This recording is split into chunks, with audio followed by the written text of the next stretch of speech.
Muy buenas noches, amigos y amigas, seguidores de nuestra página Campo Verde. Como siempre, es un gusto y un placer estar nuevamente conectado con cada uno de ustedes a fin de desarrollar un tema muy importante que nos convoca esta noche. El tema que vamos a desarrollar es el manejo integrado del cultivo de la trucha. Eh, el día de hoy está con nosotros el licenciado en biología, Alfredo Pino Pino. Él es egresado de la Facultad de Ciencias Biológicas de la Escuela Profesional de Biología de la Universidad Nacional del Altiplano, Puno, con estudios de maestría en ecología con mención en acuicultura de la Escuela de Posgrado de la Universidad Nacional del Altiplano. Tiene bastante experiencia dictando cursos y seminarios, como por ejemplo de patología, sanidad e impacto ambiental en la acuicultura de trucha en el sur del Perú, seminarios, técnicas de cultivo de trucha y construcción de jaulas flotantes, proyectos de inversión y financiamiento en acuicultura en el sur del Perú, elaboración de memorias descriptivas para la acuicultura, etcétera. Dentro de su experiencia profesional, y ha sido capacitador de distintos convenios de proyecto ProPesca en la Agencia Española de Cooperación Internacional en la región Puno. De igual manera, capacitador en el proyecto Mejoramiento de la Cadena Productiva de Trucha, capacitador y asistente técnico en distintos subproyectos del programa de innovación de pesca y acuicultura. Hasta el momento tiene amplia experiencia en el manejo de la producción de trucha. El día de hoy va a estar con nosotros compartiéndonos su experiencia con un tema importante, como indicábamos, las buenas prácticas acuícolas en la producción de trucha arcoíris. Sin mayor preámbulos, voy a darle ya el uso de la palabra para que se quede con ustedes, sino antes solicitarles que compartan la transmisión a cada uno de ustedes a fin de que llegue a muchas más personas, de tal manera que podamos fortalecer el sector agropecuario del Perú. Bienvenido, ingeniero, muy buenas noches. Lo escuchamos.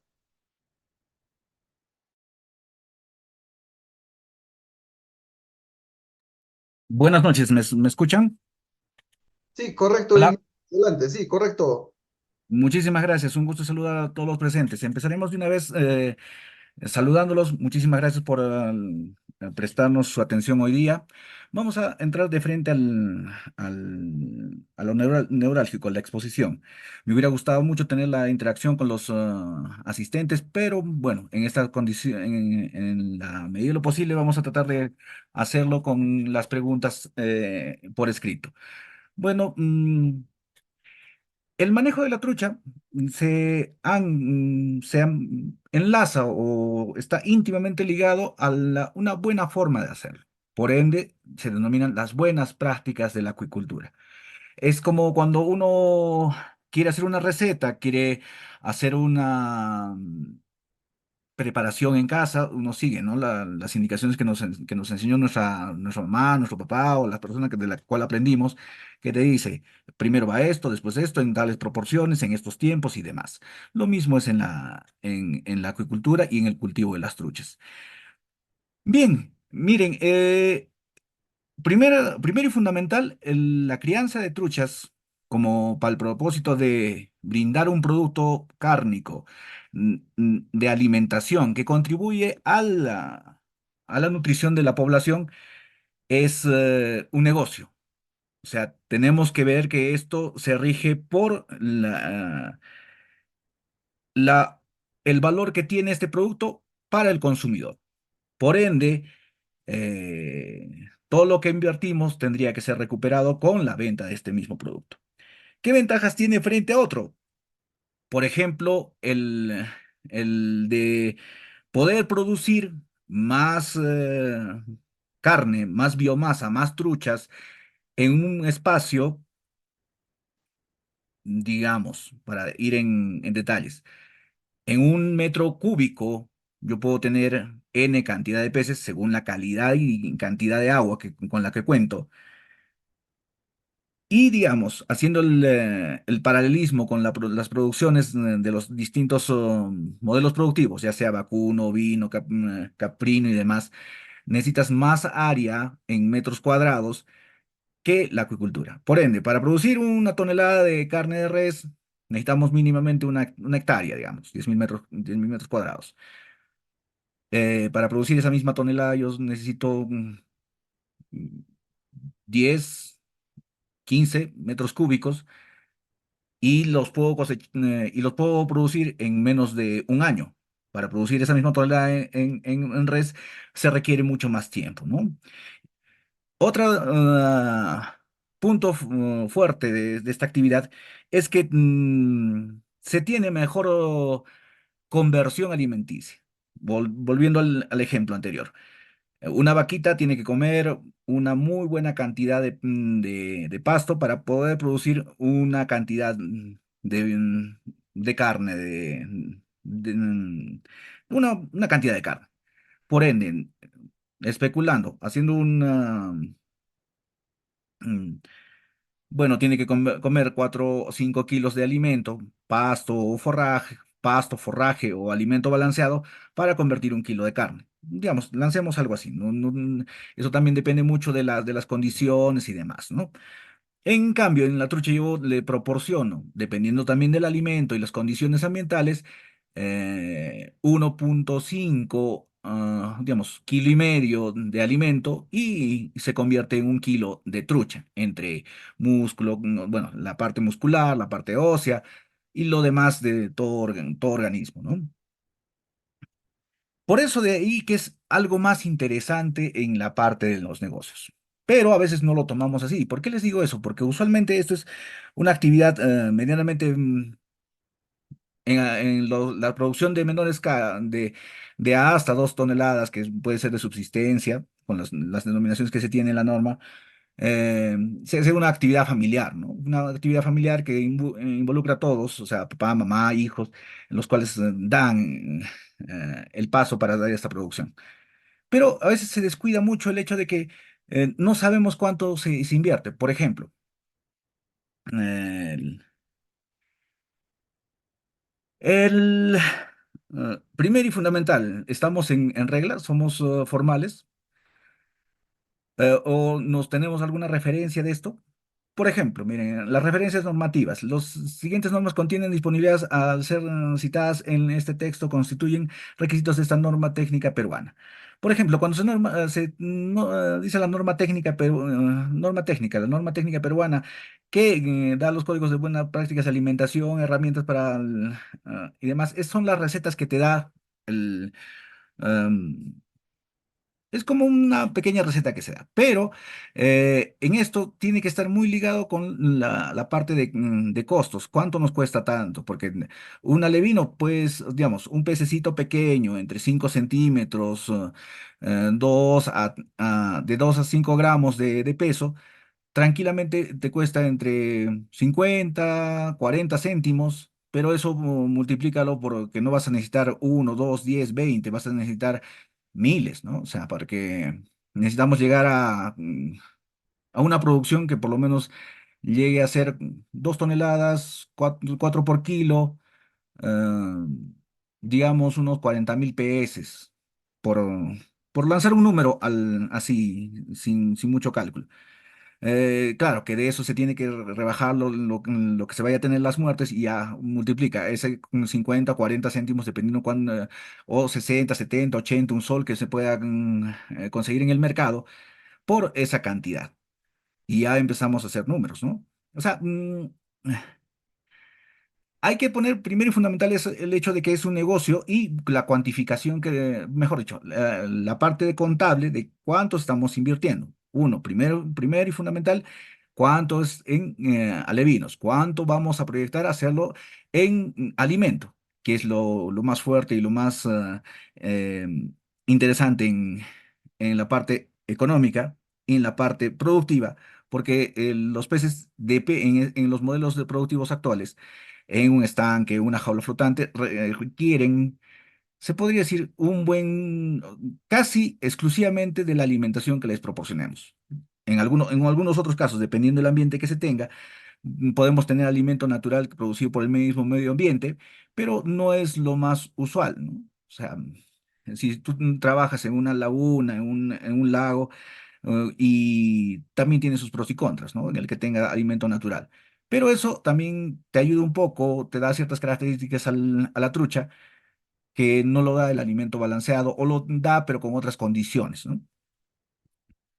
Bueno, dejando claro que es un negocio, vayamos a algunas referencias que nos pueden dar la norma técnica peruana que tenemos, que son las citas de la... Esto, si gustan, bueno, lo pueden adquirir el Indecopi, es el que tiene estas normas técnicas en venta y periódicamente hace las revisiones. Dice, trucha fresca, requisitos y definiciones, trucha, método de medir el factor de conversión de la alimentación, acuicultura, trucha, alimentación, alimento balanceado, requisitos de la definiciones, acuicultura, términos y definiciones. Bueno, también el de buenas prácticas acuícolas y otras normas que se pueden tener en cuenta para esto. Les repito, esta es como la receta que podemos ir en base a esta modificando un poquito más, un poquito menos, relación a la respuesta que tengan estos organismos en nuestro manejo. Ya hemos visto algunas también normas y definiciones, que es cómo nos debemos referir a algunas cosas. Otros, por ejemplo, en la parte quechua, en la parte del Cusco, a todo pez le dicen chalwa, ¿no? En las partes altas. Y bueno, deberíamos de llamarlo peces o alevinos cuando son las semillas que compramos. Alimento balanceado, pienso. Cuando a mí me dijeron, ¿qué pienso utilizas? En una ocasión me dijeron, ¿qué es un pienso? O sea, yo lo citaba mucho en cómo pensar, pero no, la definición de alimento balanceado también se denomina pienso. Arte es esa aptitud acuícola en términos que nos van a servir para hablar el mismo idioma entre todos entendernos entre los que trabajamos en el sector. Definiciones como una bocatoma, que es muy importante para los que trabajan en estanques y es en sí la que se pone más a prueba en el tiempo que estamos ahorita pasando, en el tiempo de abundantes lluvias en que los recursos hídricos suben y llegan a fuertes caudales que pueden llegar a ser complicados de manejar. ¿Por qué denominamos cultivo también a esta actividad? Porque nosotros agarramos como en el cultivo de plantas, una semilla, la cual hacemos crecer y eh, tenemos los resultados de ese crecimiento, ¿no? O sea, en el caso de las plantas es la fructificación, las frutas o los productos de interés, pueden ser hojas, tubérculos o raíces. En este caso, nosotros ponemos alevinos de los peces y llevamos al cultivo, engorde y posterior cosecha, ¿no? Cultivo intensivo, centro de cultivo. A ver, me voy a detener un poquito acá en el cultivo intensivo. Si tú tienes en tu acuario un pez o dos peces o tres peces, podríamos decir que tú tienes un cultivo muy, muy menor, no se podría llamar intensivo, pero en ese mismo área tú te pones a reproducirlos y empiezan a haber más y más, más peces, ya podemos decir un símil que ya estamos intensificando la presencia de peces, por ende podemos llamarlo un cultivo intensivo.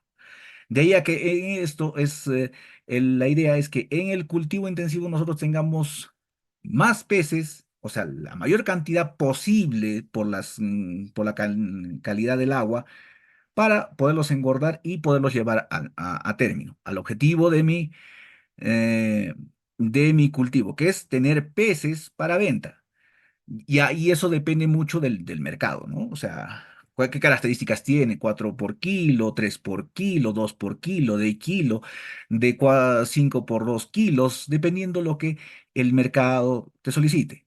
Las características también que el mercado te solicite. Por ejemplo, hay mercados que gustan de la trucha muy pigmentada, pero no va a ser el mismo precio porque que una trucha con menos pigmento, casi blanca. ¿Por qué? Porque el alimento de pigmentación tiene otro costo. Otro punto importante es las densidades de siembra. O sea, repito lo que estaba indicando. La mayor cantidad de peces que yo pueda criar de forma exitosa en un determinado área. Esa área se define como el volumen en jaulas flotantes porque tiene más profundidad y se hace en metros cúbicos, ¿no? O sea, un cuadrado de 1 metro por 1 metro de profundidad, o sea, y eso lo denominamos un volumen de 1 metro cúbico.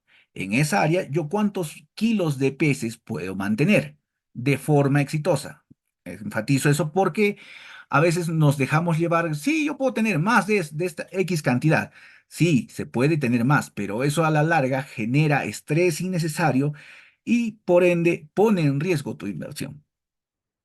Esta es la acepción que uno tiene que desarrollar con más fuerza, que es saber cuántos peces yo puedo tener en el área que yo tengo.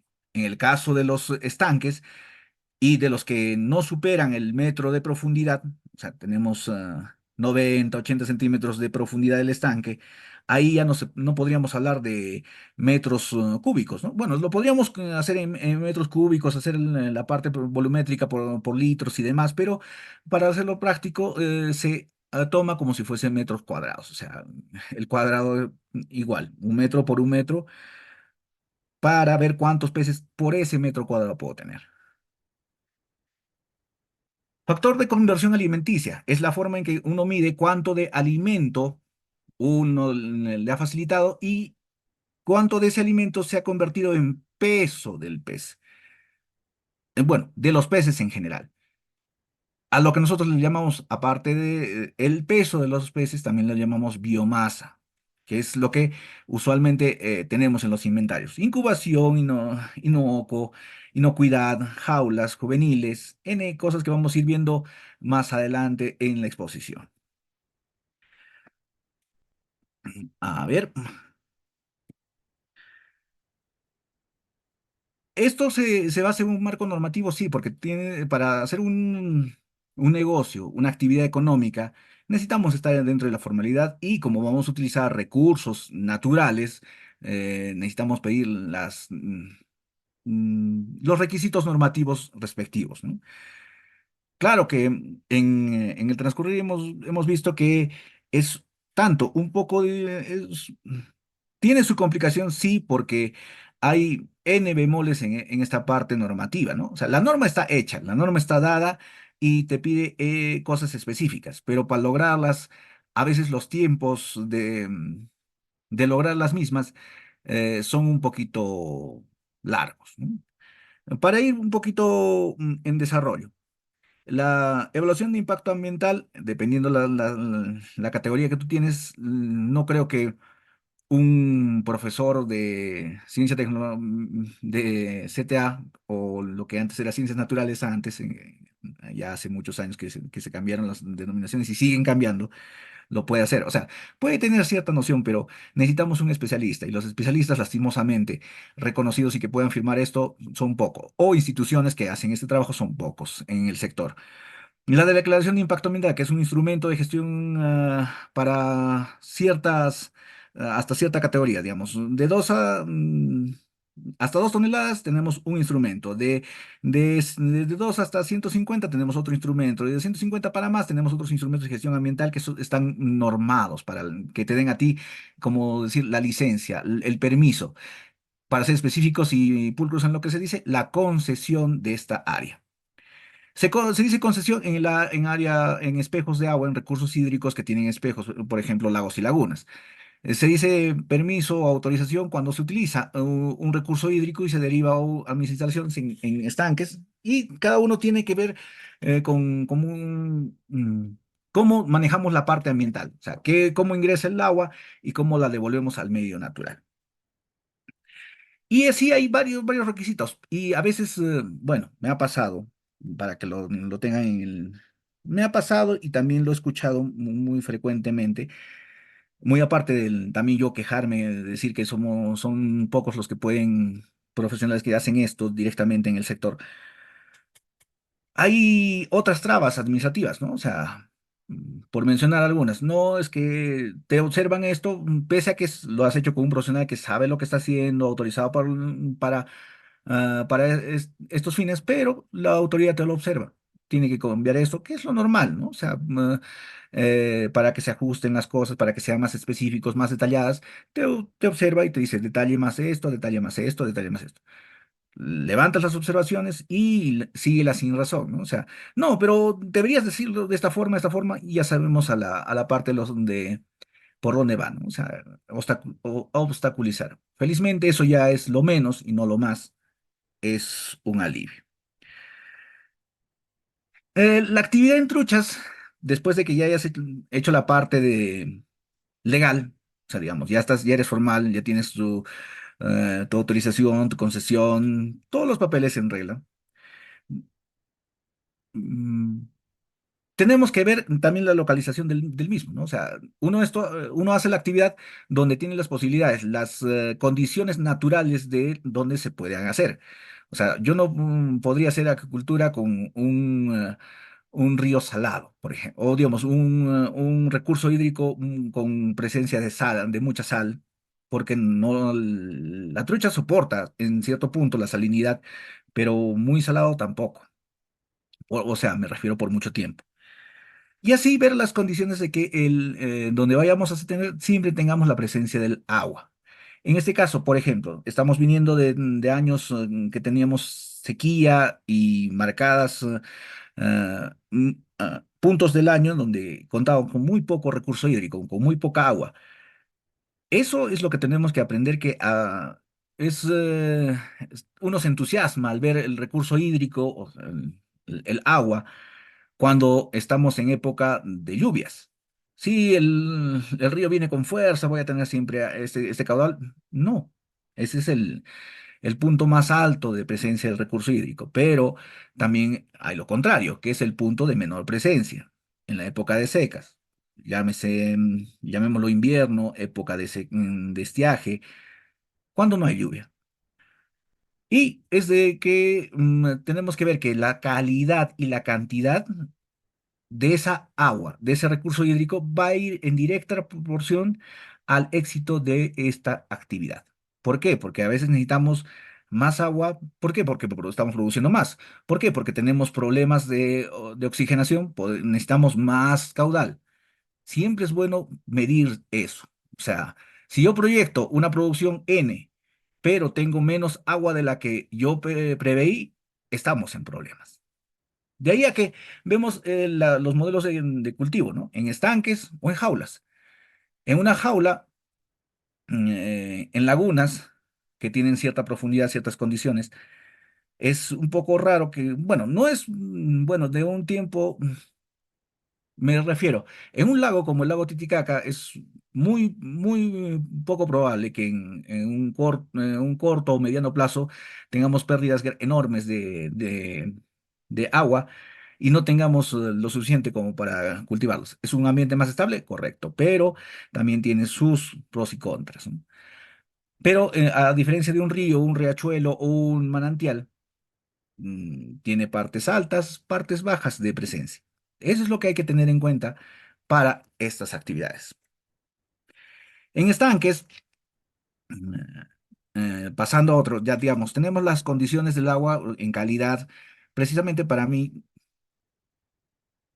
imprescindible, fundamentalmente neurálgico, lo más importante para un cría, o sea, como un empresario un empresario, una persona que realiza esta actividad es la temperatura del agua y cuánto oxígeno disuelto tiene esa agua. Por ende, es lo más importante, ¿por qué? Porque la fisiología de los peces, de todos en general, tú puedes hablar de trucha, tilapia, carpa, paiche, paco, gamitana, boquichico, N peces, no solamente la trucha, la mayoría de los peces están íntimamente ligados a la temperatura, toditos. ¿Por qué? Porque es muy poco la flexibilidad que tienen algunos peces. O el decir, yo compenso con mi movimiento, con la utilización de energía para que yo tenga mayor temperatura. No, está bien ligada la temperatura a la fisiología del pez. Donde esté más cómodo es donde se tiene que procurar estar en general. Si tenemos, otra vez, regresamos al punto de calidad de agua. Si tenemos recursos hídricos que en invierno son fríos, o sea, que son de 10 grados, tal vez se mantienen en esa temperatura, estamos bien, porque la trucha es un animal de aguas frías y la trucha está tranquila ahí, entre 10, 12 grados y está feliz.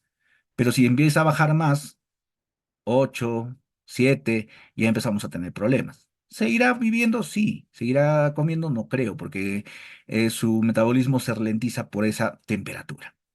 Y volvemos al siguiente, que es oxígeno. El oxígeno en el agua, en la calidad del agua, en la presencia que tiene, es fundamental porque el pez, ahora podemos hacer la similitud o el en importancia con el alimento.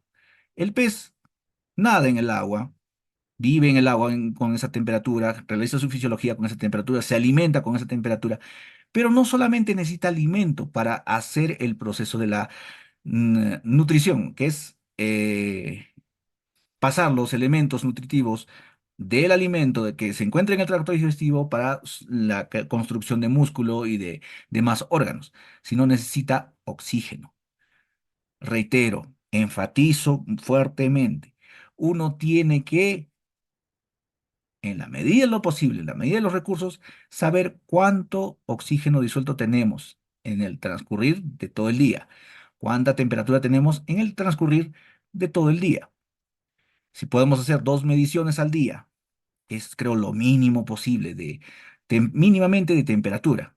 Cuánto está en el punto más frío o en el punto más caliente, que usualmente siempre son el amanecer y el atardecer, donde ha tenido más temperatura. En el transcurrir del día podemos ver cuánta temperatura tiene. Cuánta temperatura tiene al amanecer y podemos hacer un promedio. Promedio es tal. Pero ese promedio se podría mejorar, ¿no? Si podría hacerlo al mediodía, a la medianoche, por solamente poner un ejemplo gráfico, ¿no? O que ya en vez de hacer un promedio entre dos, hacemos entre cuatro. Si pudiéramos hacerlo en el transcurrir de las 24 horas, 24 tomas de temperatura, sería mucho mejor. Y ya que estamos entrando a la parte de los juguetes y demás cositas, bueno, no juguetes, de la parte tecnológica o de medición, si yo pudiera dejar un sensor que me permita ver esa variación de temperatura en una aplicación que me dé esos datos en el teléfono, sería ideal. ¿Existen? Existen. ¿Cuánto está? Ese ya es otro menester que también hay que estar al tanto. Porque hay N productos, usted sabe, procedencia de tal sitio, de tal país, con tales o cuales condiciones. Esperemos que sigan apareciendo más equipos que nos permitan hacer cada vez más eh, amigable y más fácil estas mediciones. Digo temperatura, decía temperatura porque es lo mínimo, ¿no? O sea, o sea, uno puede tranquilamente en el mercado encontrar termómetros de todo tipo. Ya podríamos decir, analógicos o muy utilizados termómetros de leche que son de alcohol teñido en rojo, o los ya termómetros digitales, los termómetros que uno puede encontrar en la farmacia para el que gusten, el que más se les acomode, pueden utilizar y hacer esa medición. ¿Por qué? Porque están íntimamente ligados la temperatura con la fisiología y con la presencia de oxígeno. A mayor temperatura, menos posibilidad de tener oxígeno disuelto. A menor temperatura, más posibilidad de tener oxígeno disuelto en agua, pero menor actividad fisiológica, menor actividad en las células de los peces para seguir creciendo. Como ven, en todo el transcurrir de la producción vamos a tener siempre esos elementos muy, muy ligados para tener el éxito que estamos buscando.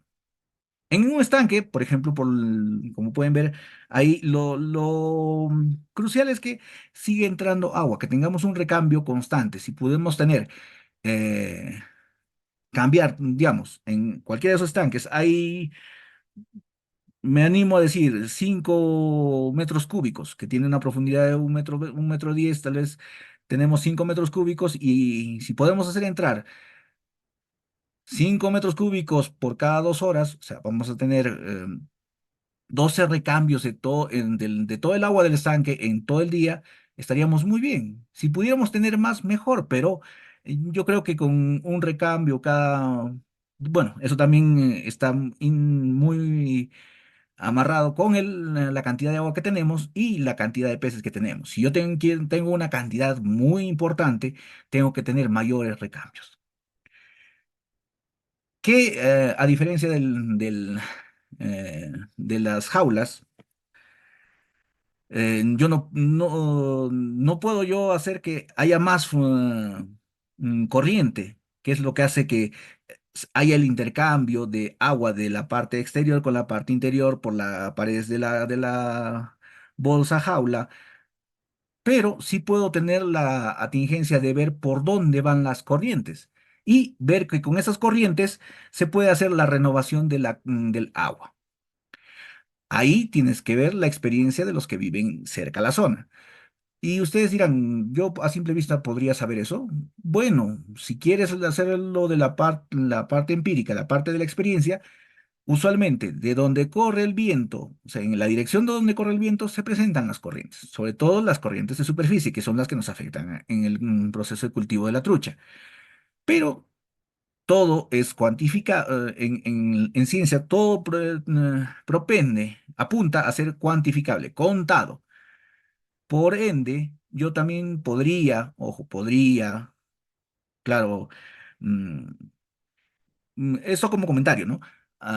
Existen equipos que miden la corriente, o sea, ya en toda la columna del agua, en la profundidad que se tiene, te indica por dónde va la corriente en el transcurrir del día. Si tú puedes hacer una medición al día, bien, si tú puedes hacer dos, mejor. Si tú puedes dejar el equipo todo un día o una noche o todo el año, o contar con él todo en 24 horas, 7 días de la semana, 30 días del mes, 12 meses al año, sería mucho mejor, pero es bastante costoso.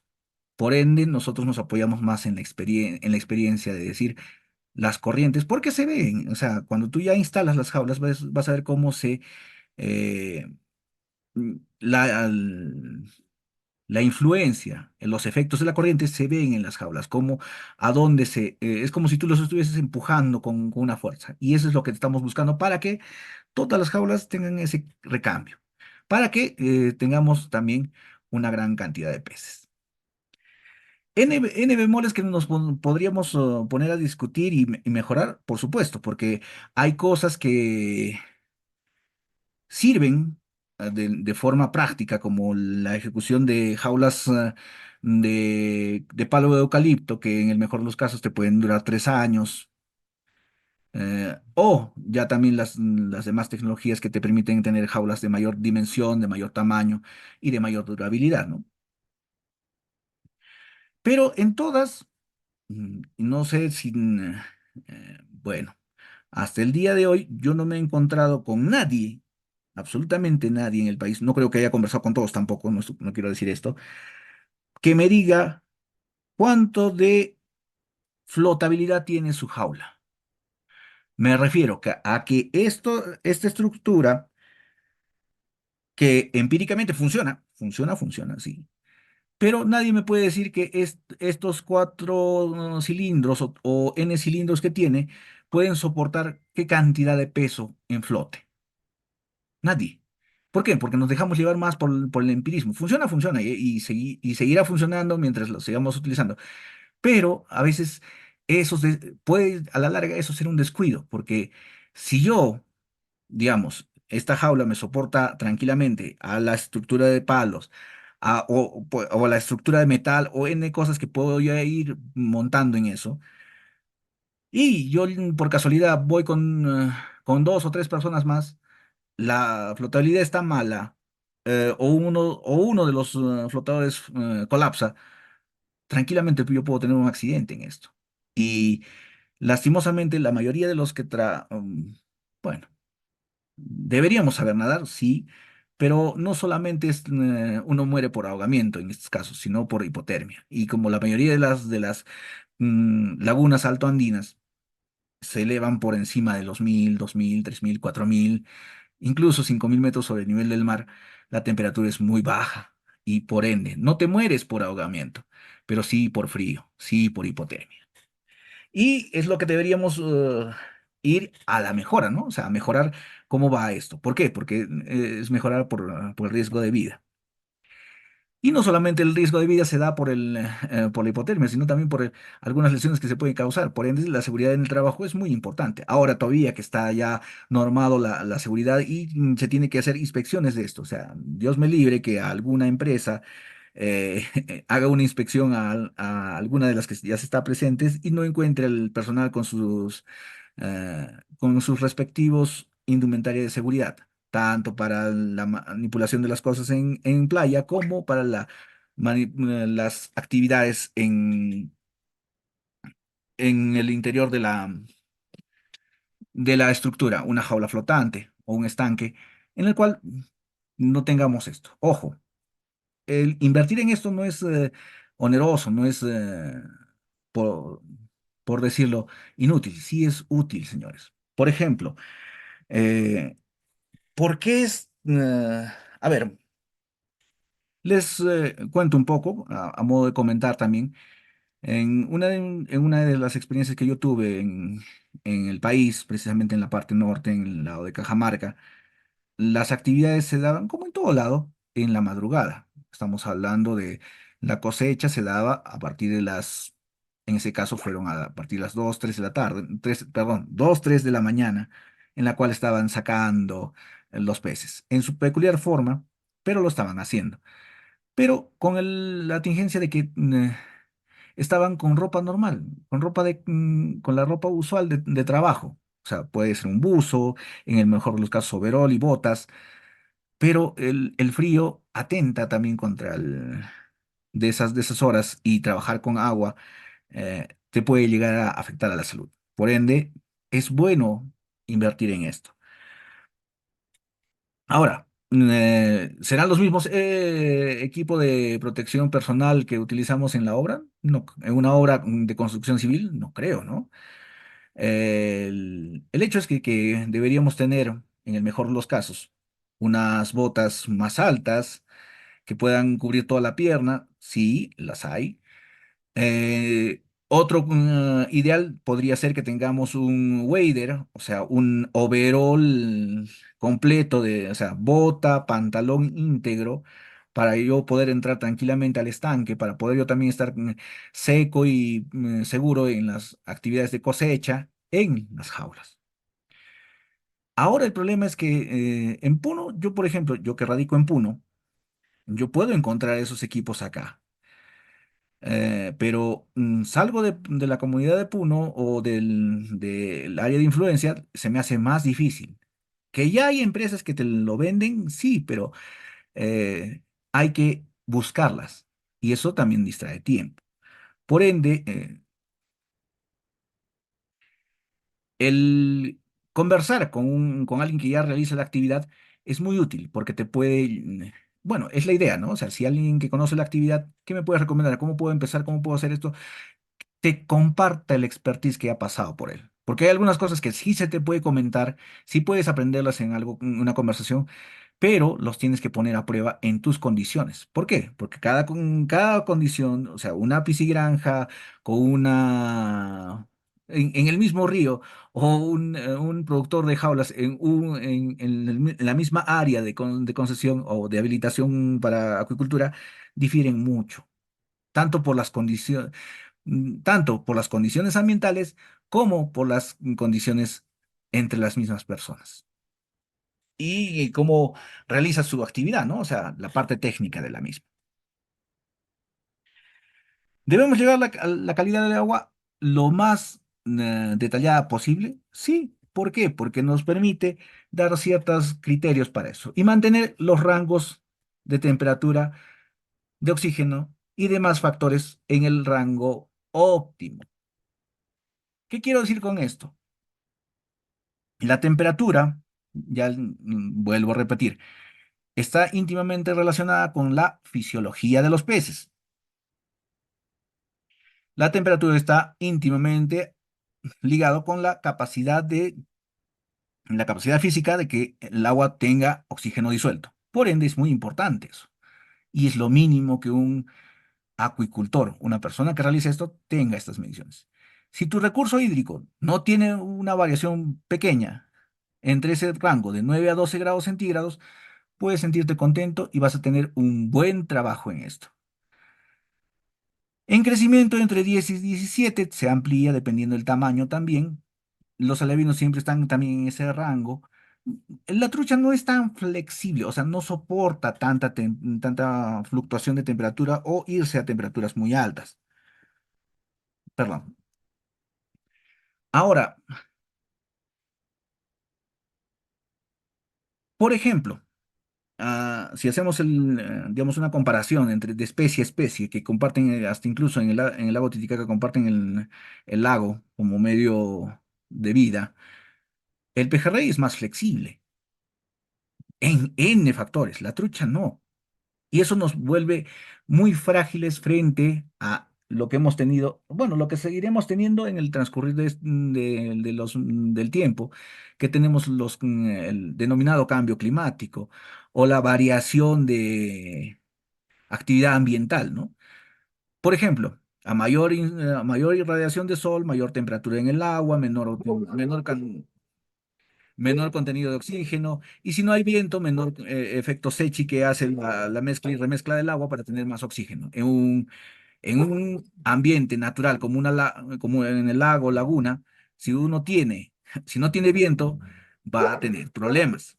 Si uno no tiene la concepción de tener un, una cantidad de peces menor a la que podría tener, eso también es una precaución frente a esto.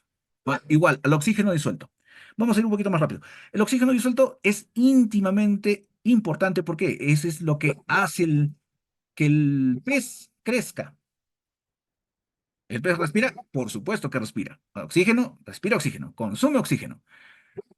Incorpora el oxígeno para su actividad fisiológica, que es lo que nosotros también hacemos, que es agarramos el oxígeno, lo incluimos en nuestro sistema, ingresa a nuestros pulmones, pasa a la sangre, en la cual se distribuye por todas las células del cuerpo, en las células que realiza la oxidación, perdón, la degradación oxidativa de todos los elementos para generar sus propios elementos necesarios, ya sea eh, aminoácidos, perdón, aminoácidos, ATP y demás elementos mucho más, lo más micro posible, o sea, estamos hablando ya de parte química, para crecer, para crear nuevas, o sea, para que las células crezcan, tengan más, se proliferen más el tejido y por ende tener un ejemplar más grande.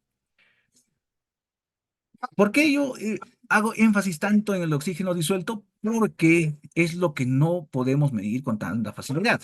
No es que yo agarre un vaso, me lo tome y pueda decir, esta agua tiene entre 5,6 miligramos por litro. No, o sea, es un poquito más complicado. Y los que hayan hecho la prueba o realizado ese punto de medición con un laboratorio portátil, se habrán dado cuenta que la prueba más difícil o la prueba que lleva más tiempo y más reactivos es la de oxígeno. Lastimosamente, no es como que yo me vaya al mercado y encuentre, como el termómetro, vaya y encuentre opciones digitales accesibles, digamos, de 30, 40, 50, 60 soles. En el oxígeno, lastimosamente, todavía no tenemos eso, porque son equipos más costosos, pero yo creo que mientras más producción tengas, eso ya es una necesidad urgente. Lastimosamente, los productores no lo entienden, prefieren invertir en otras cosas a tener un equipo de medición de oxígeno. Otra cosa es también los costos del mismo. Y algo más importante que el costo, si el costo es, puede ser alto, puede ser, digamos, lanzo una cifra que no es nada descabellada, pero tampoco no es lo top de lo top o lo más caro que puedo encontrar en el mercado global. Digamos, si un oxímetro me cuesta $1.000 o $5.000, ¿cuánto tiempo me va a durar? Y si me va a servir. Yo puedo ir contento, sí, alguien me dijo que tengo que, para mejorar tengo que tener un oxímetro, listo, me voy al mercado y busco lo usualmente. ¿Y qué es lo que va a aparecer? Oxímetro chino. No digo que sea malo, pero tenemos que tener algo bien en cuenta, que es que ese equipo funcione en las condiciones donde vayas a realizar la actividad. Eso quiere decir que si mi actividad de cultivo de cualquier pez, en este caso la trucha, la voy a realizar a 3.000, voy a citar lo de la altura del lago, a 3.811 metros sobre el nivel del mar, voy a tener una presión atmosférica mucho menor a la que hay a nivel del mar. Y la mayoría de los equipos están calibrados y fabricados para ser usados a nivel del mar. ¿Y por qué debo tener eso en cuenta? Porque nos ha pasado, me ha pasado a mí también, que arrojan resultados que no, o sea, físicamente serían imposibles de tener. Te vas a dar cuenta que eh, por una escala normal, tú puedes, y por la influencia de la presión atmosférica, la posibilidad de que haya oxígeno disuelto en el agua está bien marcada por eso. Un minutito, por favor, voy a cerrar la puerta que mi perrito está un poco inquieto.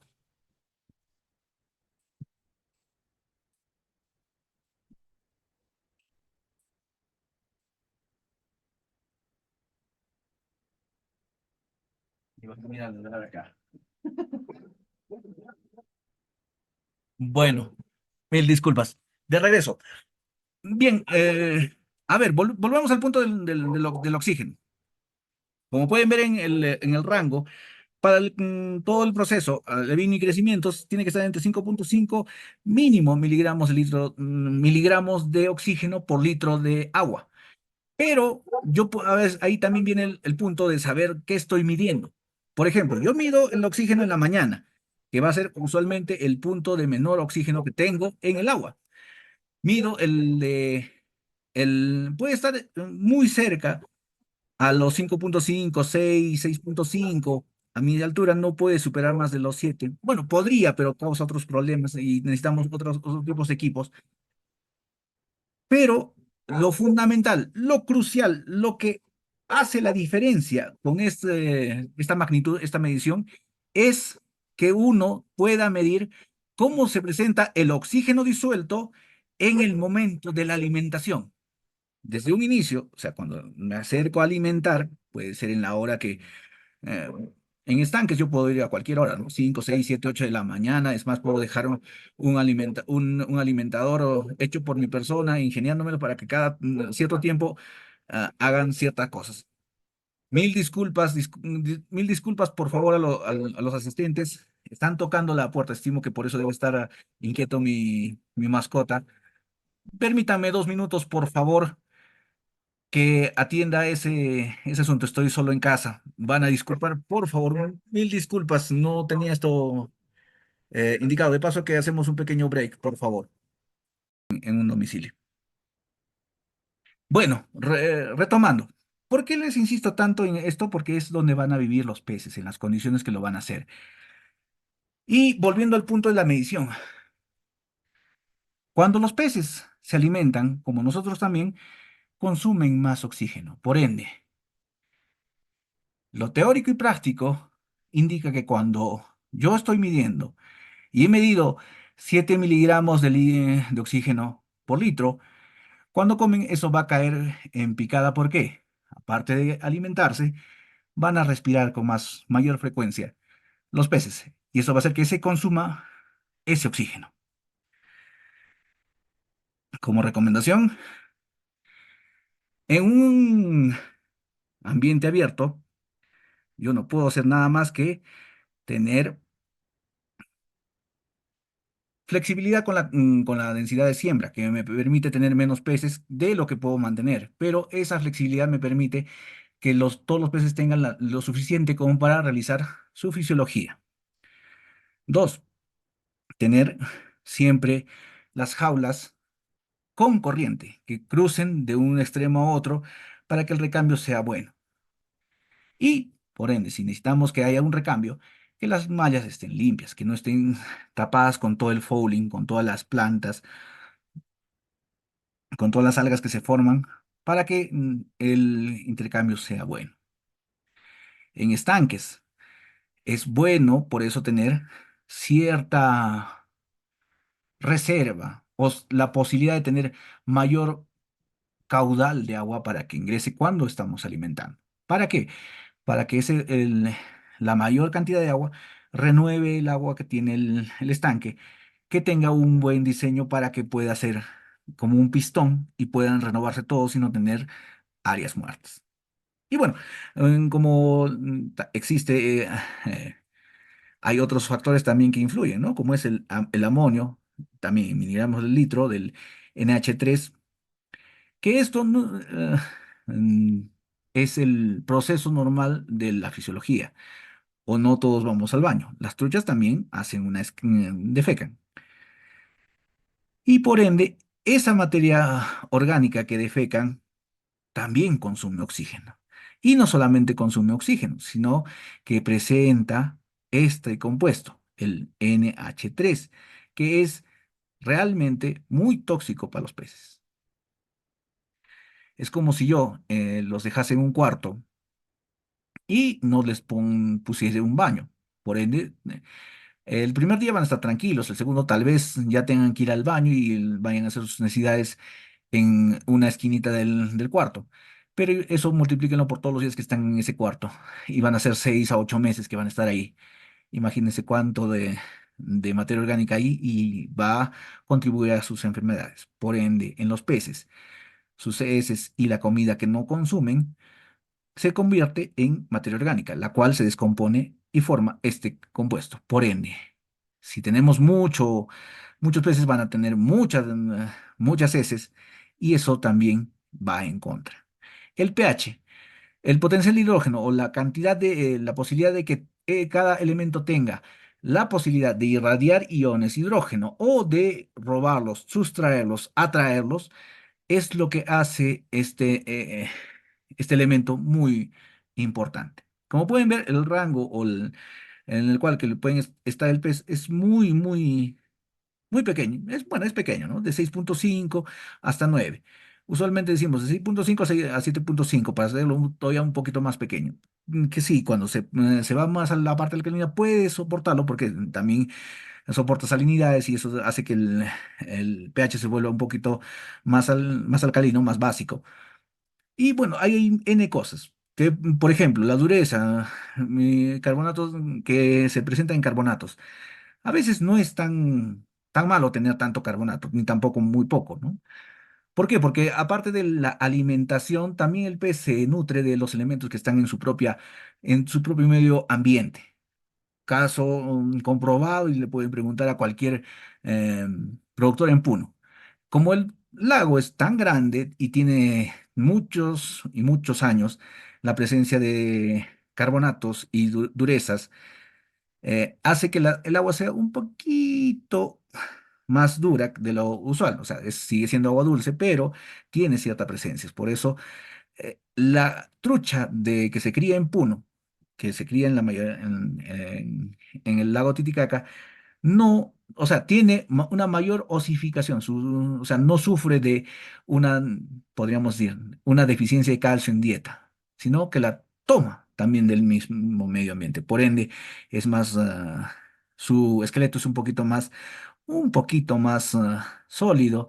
Y por ende, el calcio no solamente es formar huesos, ¿no? También es parte de la contracción muscular y contribuye a que tenga un poquito más bueno, si podríamos llamarlo, para hablarlo en sencillo, tiene un poquito más de textura la carne por ese simple hecho. Y hay N cosas, ¿no? Que se pueden manejar. A ver, acá voy a empezar con un asunto, tal vez el segundo más importante. Primero, esto es un negocio. Segundo, esto es como en todo negocio, se basa en una sola palabra: confianza. ¿Y a qué me quiero referir con esto? Yo para comprar cualquier cosa que tenga en mente, puedo comprarme una laptop, puedo comprarme una mochila, puedo comprarme ropa, un artefacto, un electrodoméstico. Siempre hago, o sea, ojo, estoy hablando de mi persona. Yo soy muy difícil, yo soy muy complicado al momento de elegir, pero por eso siempre trato de hacer una previa investigación. Primero tengo que ir a ver, o sea, si puedo ir en persona, lo hago. Si puedo recibir referencias de otras personas, también lo hago. Pero ¿eso qué genera? Confianza en ese proveedor. Todo lo que yo compre tiene que ser alguien que yo tenga confianza. Y lastimosamente, y esto me da mucha pena decirlo, pero ah, la mayoría, por no decir el 99% de los productores que compra estos insumos, empezando por la semilla, no hace esa labor de generar, de ir y buscar a alguien en el cual pueda confiar. ¿Qué me refiero con esto? Yo cuando compro alevinos, ojo, yo también produzco. Y bien, supuestamente nosotros sabemos de esto, junto con mis colegas y también productores.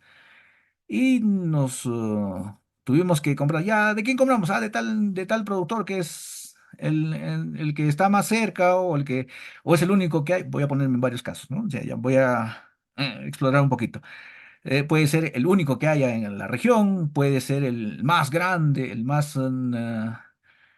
más nombrado, el que tiene cierto prestigio y demás. Pero, ¿nos dejamos llevar solamente por eso? Bueno, en el caso de que sea el único, sí, ¿no? O sea, no nos queda de otra. Pero hacemos el hecho de ir en persona y ver cómo lleva su actividad. Mm, Por eso decía el 90, 99, tal vez 1 o 10% que sí lo haya hecho, ¿no? ¿Por qué? Porque los que quieren vender quieren generar confianza y los llevan o los invitan a ir, pero es lastimosamente lo menos que lo más. Uno debe ir a ver cómo realizan las actividades. Si puedes quedarte más de un día, mejor, ¿no? Porque cuando hay una visita programada, todo está en orden, todo está limpio, todo está perfecto, pero los detalles solitos saltan a la vista cuando tú vas y miras, solamente miras, no opines nada más, solamente genérate una idea. Voy a empezar a describir las cosas. Miren, por ejemplo, habrán visto en las redes y en varios sitios que la mayoría de los que tienen el negocio de comprar ovas embrionadas y vender alevinos, dicen, tal fecha recibo embarque, pum, llega la fecha y sí, llegó su pedido y lo recibe en el aeropuerto como es usual. Por ende, ¿qué es lo que hace? Ya lastimosamente el- los aeropuertos no son una maravilla, ¿no? Porque no tienen un área frigorífica, porque no, usualmente no son, tal vez, digo, el Jorge Chávez tenga, sí, porque es el de mayor tráfico y a veces salen o entran mercaderías muy específicas que vienen por carga aérea que necesitan refrigeración, pero los demás no lo tienen. Por ende, ¿qué hacen? Apenas baja del avión, llega a un almacén que tal vez ni siquiera llega al almacén del aeropuerto en sí, puede ser el aeropuerto de Juliaca, el de Arequipa, el de Cusco, el que sea más cercano a la actividad que tenga, y lo ponen en pleno sol. Mm, Les voy a explicar un poquito lo de cómo se despacha esto.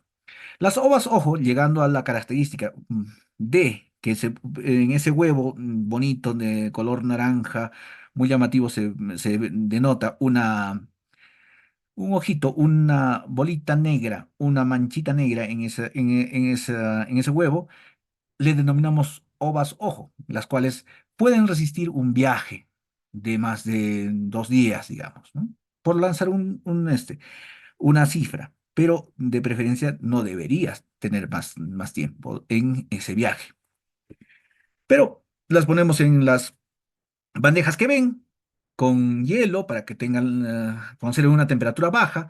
¿Por qué necesitamos una temperatura baja? Digamos 5, 6, 7 grados para el viaje, para que ralentice su fisiología, para que ralentice su desarrollo embrional. La idea es que lleguen lo más frías posibles del sitio de origen al sitio de destino, donde se van a reincubar. Por ende, si yo pongo estas cajas al sol, ¿estoy cumpliendo con eso?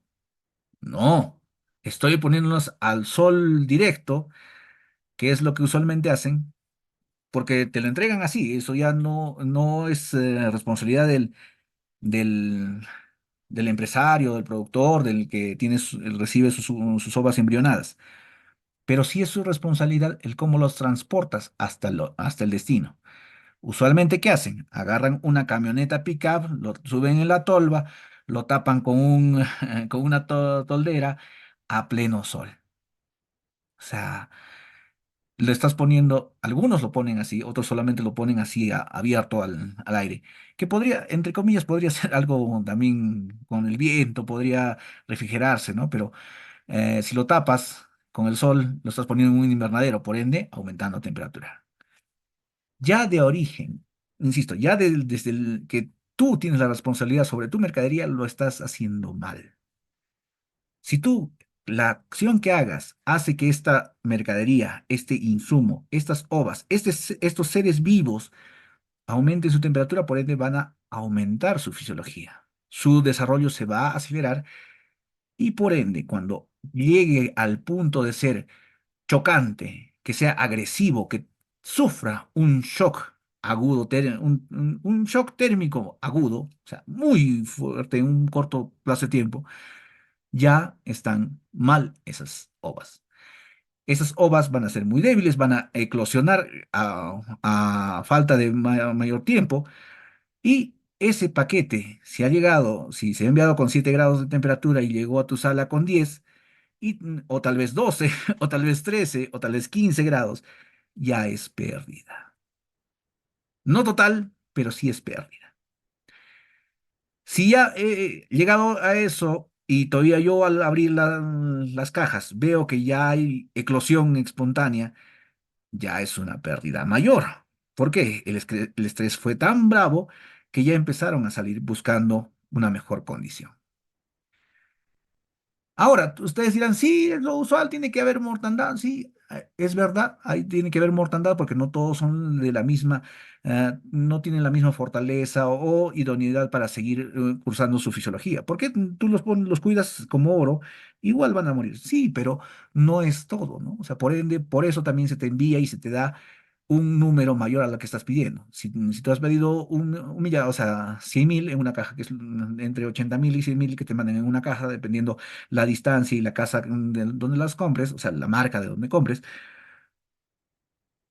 les dan cierto tiempo o sea, tanta cantidad de hielo para que se mantenga uniforme hasta la llegada. Si tú llevas esto a término, vas a ver que van a tener mortandades al inicio, mortandades en el transcurrir de su proceso y los que sobrevivan, que han sido suficientemente aptos para eso, cuando tú los ingreses a tu cultivo, vas a también tener mortandades, porque ya empezaron mal por eso. ¿Por qué pasa eso? Porque no tenemos en consideración, también decide el productor, decide también de los que quieren aplicar las sugerencias de llevar las unidades térmicas acumuladas. La UTA, repito, unidades térmicas acumuladas es el promedio de temperaturas en el cual están estos organismos. Por ende, si el agua donde están o en el ambiente donde están es de 10 grados, digamos, en el caso que sea 10, en la mañana fue 9, en el mediodía fue 10 y en la noche fue 11. Sumo, divido entre 3, 10. 10 unidades térmicas acumuladas, fecha de tal día. Y eso se va sumando día a día para ver por qué se hace esto, para ver el desarrollo, porque los peces no se miden en días. Ah, feliz cumpleaños, pececito, tienes un año. No, se hace en la temperatura. ¿Por qué? Porque, les repito otra vez, está fuertemente, inseparablemente ligado a la fisiología a la temperatura. Y es por eso que hay que tener cuidado con esos shocks térmicos en el proceso de reincubación y de transporte, que son los puntos más descuidados que tenemos. Ojo. Después sigue varias cositas que pueden ver, ¿no? Algunos los rehidratan con una temperatura que tiene que ser acorde a como están llegando para que vuelvan a tener turgencias y tiene que pasar por una desinfección. Esto es un proceso usual que se tiene que hacer para que impidamos el ingreso de patógenos. Pueden ser bacterias o virus, o tal vez algún parásito, o tal vez algún hongo, porque es lo que pasa. Pero usualmente no se hace, ¿no? Como estamos muy acostumbrados a la informalidad, esos son errores garrafales que pasan factura después. Tal vez se presenten problemas en su producción, o sea, en la sobrevivencia de sus alevinos, pero también puede pasar que esos alevinos, por esas condiciones, te sean inútiles o sean pérdida cuando tú los vayas a comprar. ¿Por qué? Porque no fueron hidratados debidamente, no fueron aclimatados debidamente. O sea, aclimatar, me refiero a llevarlos de la temperatura que están a la temperatura del agua donde los vamos a recibir, sea a más o sea a menos, tiene que tomar su tiempo y su técnica de vida.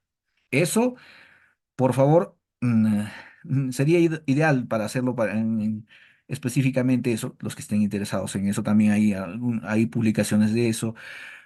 Y bueno, en Puno medianamente nos podemos facilitar y si gustan también podemos hablar de eso por interno, como gusten. Y vuelvo al punto.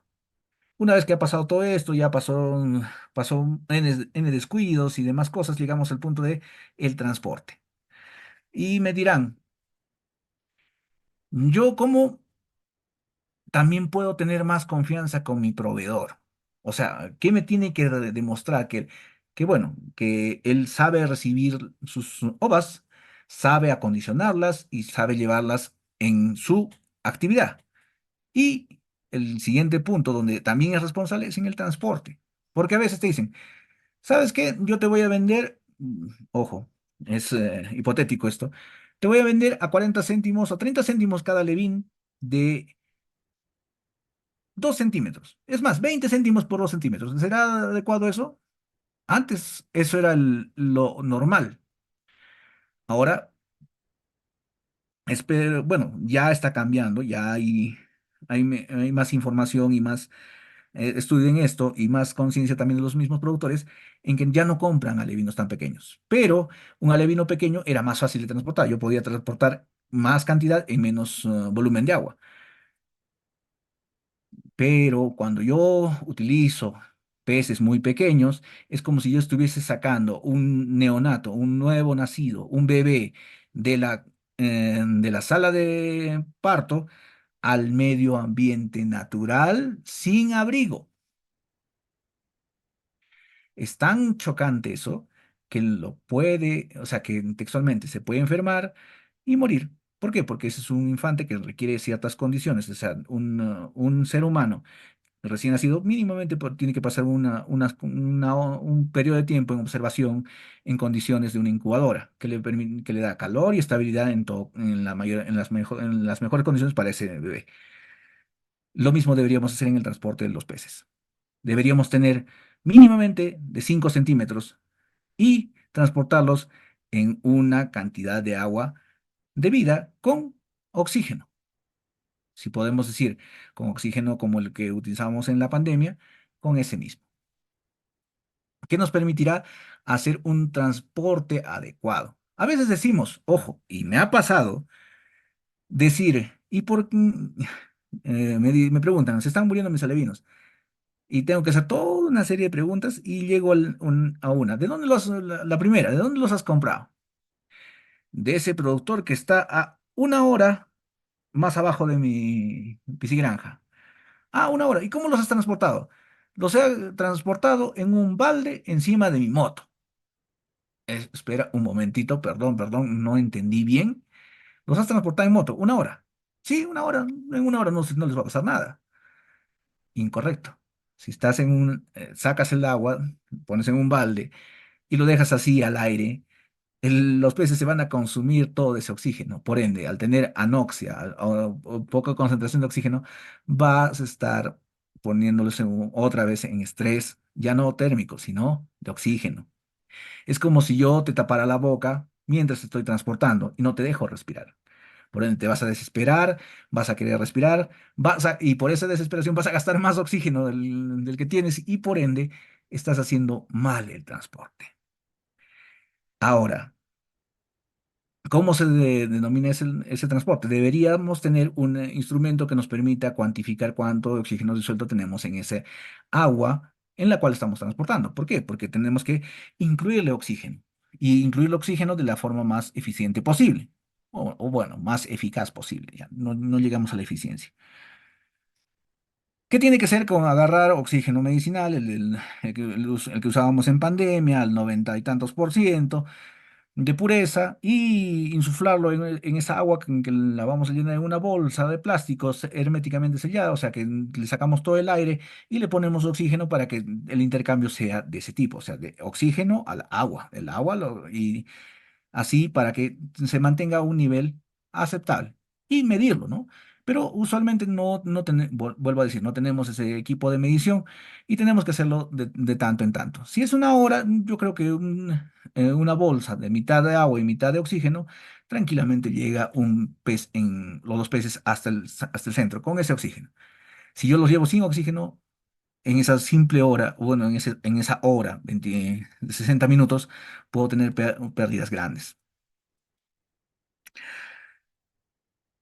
He ahí que tenemos que tener cuidado, por ende, ahí es otro de los puntos que genera confianza de un productor. Por ejemplo, a nosotros nos lo trajeron así, en cubos enormes con tanques de oxígeno y que no tenían problema con eso.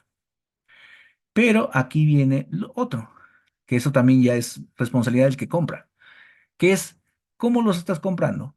Tienes que ir a ver, sí, tienes que ir a ver de dónde estás comprando, ¿no? O sea, no creo que alguien compre el ganado o una ternera, un cerdito o un pollo, sin por lo menos ver cómo lo estás comprando, de dónde lo estás comprando, en qué condiciones están. Ir y ver por lo menos qué están comiendo. Le preguntas a tu proveedor, ¿qué comida le estás dando? Es esta marca en esta presentación. De preferencia que sea la misma la que vas a usar en tu centro. Es más, tenemos problemas de tal o cual enfermedad, hemos tenido mortandades. ¿Podrías venderme los vacunados? Sí, te los puedo vender vacunados contra esta, pero el precio ya no va a ser de 50 céntimos, sino por eso van a valerte 60, 70, 80, incluso un sol no sería nada descabellado. Si tiene más, o sea, se va sumando las vacunas y los procedimientos que se ha tenido que tener para que ese alevín esté en las mejores condiciones para ser cultivado. Pero digamos, esa diferencia del doble se refleja en los efectos que tiene después, porque las mortandades bajan, el desarrollo es más uniforme y mejora tu producción.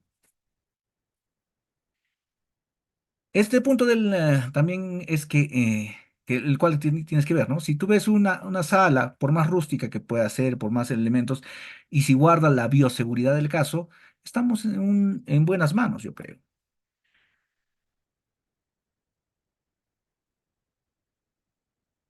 Ahora, otra cosa, tal vez no sea muy necesario, pero la pregunta es, em, ¿qué documentos requiero yo para comprar, ¿no? O sea, ¿me los vendes y ya no me das nada? No, sí, te tengo que dar tu factura, sí, pero algo más. Sí, acá está el certificado de origen de dónde han venido las uvas, desde esta marca, desde este sitio, con esta certificación del país que indica que están libres de patógenos, por ende.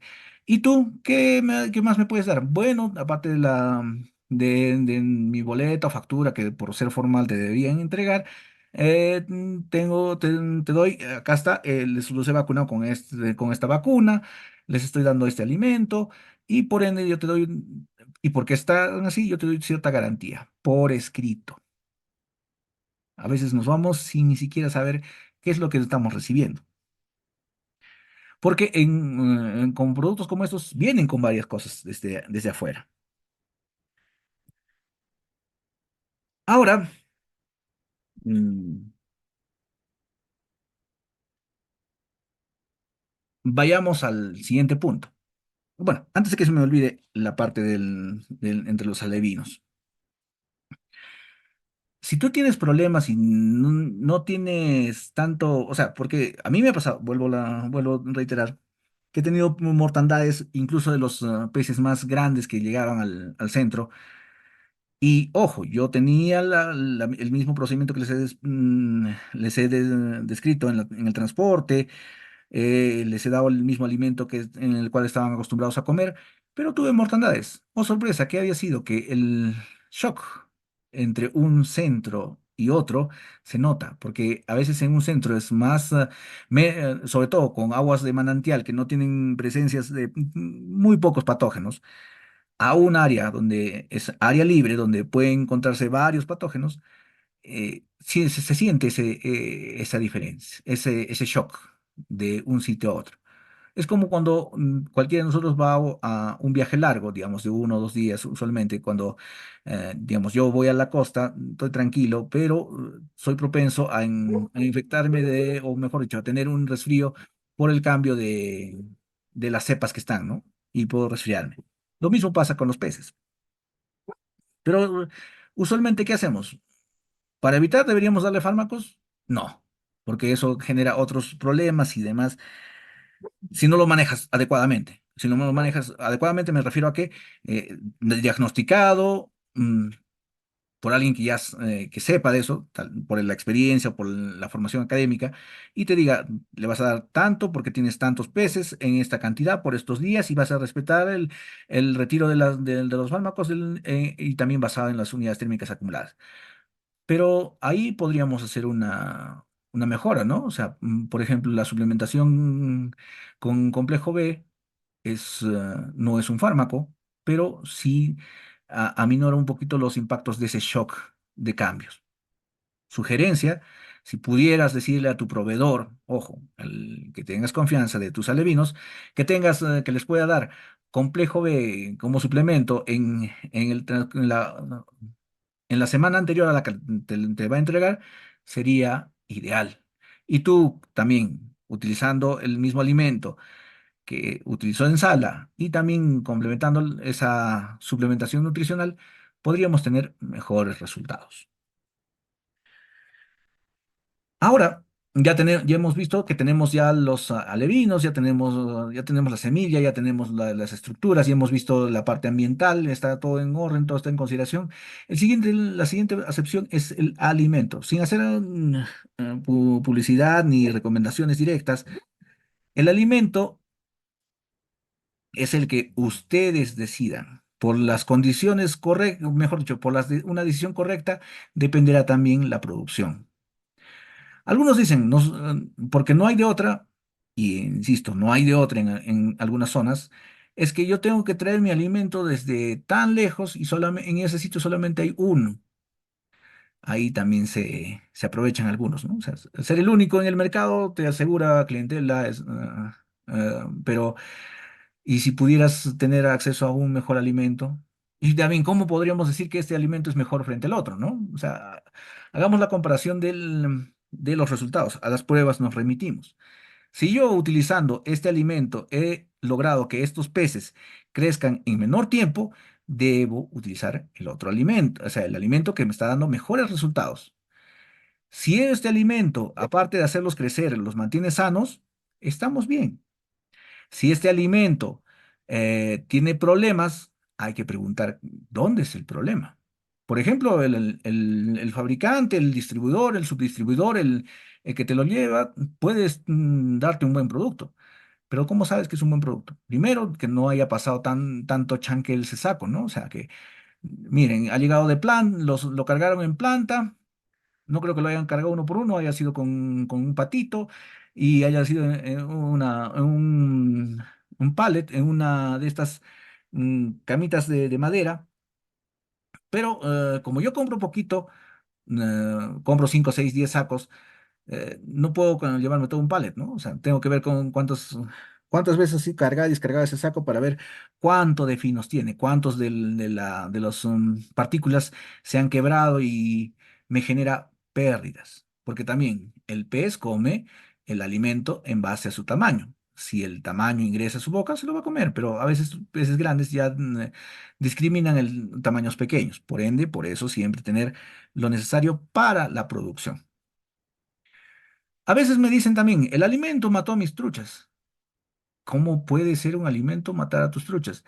A ver, mírelo. Y tú lo ves de un color distinto al que es normal, con puntos blancos que se desprenden. ¿Eso qué quiere decir? Que ya tiene buen tiempo, que ha habido un descuido en almacén y ha habido humedad que ha generado que proliferen hongos. O sea, esto cuesta dinero, es lo que más cuesta, y si lo van a tratar como si fuese una mercadería que soporte golpe, fricción, calor, humedad, estamos muy, muy mal. O sea, estamos cuidando muy mal el dinero. Por ende, debemos tener consideraciones como tener un almacén en el cual se tenga esto bien almacenado, bien identificado, bien aireado y sin, o sea, que sea un ambiente exclusivamente para este fin. Pero lo que yo me he topado en la mayoría de los casos, no en todos felizmente, es que en una iniciativa pequeña, repito, de menos de 2 toneladas o tal vez un poco más, el almacén de alimento es el mismo ambiente en el cual la persona o las personas que radican ahí también viven. Aparte de eso, es la cocina, donde también preparan sus alimentos, y es el mismo almacén de otros instrumentos. Puede ser la moto y la gasolina de la misma moto. Por ende, hay muchas cosas que se pueden ir cruzando. Cuando uno prepara sus alimentos, que es lo que uno tiene que hacer, ¿no? O sea, ni modo que no coma. Lo más básico, te levantas y haces servir una calentadora de agua, haces servir una olla de agua para prepararte un alimento, pero ese alimento esa hervir, ¿qué hace? Genera humedad. Por más que estemos en la sierra, ¿no? Y uno ve cómo se forma esa humedad, incluso uno ve, al ser pequeño el ambiente, que los sacos están ya con humedad. ¿Dónde están apoyados? Ni siquiera encima de piedras o una estructura que se haya hecho, no, están en el piso. Así, y suelo limpio. Y hay N formas de ir complicando o maltratando el alimento. Y bueno, la parte de patología, que es lo que usualmente, cuando ya no tienen otra cosa más que hacer y la desesperación cunde, llaman a alguien que puede saber algo de esto. Y para mí, lo voy a describir de la forma que más me ha pasado. Usualmente todos nos dicen ingenieros. Yo no tengo inconveniente en que me digan biólogo o Alfredo. Más me gusta que me digan por mi nombre. ¿Sabes qué, Alfredo? Se están muriendo mis truchas. A ver, mándame una fotito. Y la pregunta del rigor, ¿no? ¿Por qué se me muere mi trucha? Y yo le respondo dos cosas. No tengo la menor idea y pueden ser muchísimas cosas. Cuando yo indico si pudieras mandarme una foto, no es solamente que me mandes una foto del ejemplar muerto o los ejemplares muertos que hayas encontrado, que es también importante, lo debes hacer, pero debemos ir un pasito más allá, ¿no? O sea, ver por lo menos el que está muerto y ver el que está agonizando, el que puede estar todavía vivo, aleteando, medio raro, nadando con panza arriba, boqueando, que tiene una herida enorme en el costado o que tiene la aleta completamente carcomida o muy lesionada, que tiene los ojos hinchados, que está de color negro, pero sigue ahí luchando. Sácalo, porque ese en horas va a morir, y compáralos. Sácales fotos juntos. Y si puedes, o sea, tienes la destreza y el entrenamiento, o el conocimiento, o la habilidad para poder hacer una necropsia, o poder agarrar una tijera y abrirlo sin dañar los órganos para poder ver cómo está por dentro, sería ideal.